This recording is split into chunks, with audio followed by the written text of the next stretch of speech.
ফলে নির্বাচনের সময় নিয়ে কে কি বললো না বললো এটা আপনার রাজনৈতিক প্রক্রিয়ার অংশ হিসেবেই দেখবেন। অন্তর্বর্তী সরকারের আইন উপদেষ্টা অধ্যাপক আসিফ নজরুল বলেছেন, সরকার নির্বাচন আয়োজনের ব্যাপারে দৃঢ় প্রতিজ্ঞ এবং আগামী ফেব্রুয়ারিতেই জাতীয় নির্বাচন অনুষ্ঠিত হবে। এরপর অন্তর্বর্তী সরকার ক্ষমতা থেকে বিদায় নেবে। মঙ্গলবার 19 আগস্ট সচিবালয়ে সাংবাদিকদের এক প্রশ্নের জবাবে তিনি কথা জানান। আসিফ নজরুল বলেন, নির্বাচন অনুষ্ঠানের দায়িত্ব হচ্ছে সরকারের, দলের না।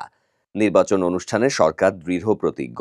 আমাদের যত ধাপ আছে সবকিছু আমরা মাথায় এটাই রাখছি যে ফেব্রুয়ারিতেই নির্বাচন, আমরা ফেব্রুয়ারিতেই চলে যাব। রাজনৈতিক দলগুলোর বিভিন্ন মন্তব্য প্রসঙ্গে তিনি বলেন, রাজনৈতিক দল বিভিন্ন উদ্দেশ্যে বিভিন্ন কথা বলে থাকে, যা একটি রাজনৈতিক প্রক্রিয়ার অংশ।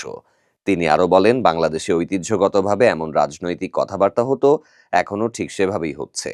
কথাবার্তায় খুব বেশি গুণগত পরিবর্তন হয়নি। ফলে নির্বাচনের সময়ে কে কি বলবেন সেটা রাজনৈতিক প্রক্রিয়ার অংশ হিসেবেই দেখা উচিত। আইন উপদেষ্টা বলেন, সরকারের পক্ষ থেকে আমরা দৃঢ় প্রতিজ্ঞ আছি। আমাদের প্রধান উপদেষ্টা সর্বজন স্বীকৃত একজন বিশ্ব পর্যায়ের নন্দিত মানুষ। তিনি নিজে ঘোষণা করেছেন, আর এই ঘোষণা থেকে আমাদের পিছে আসার বিন্দুমাত্র চিন্তা নেই।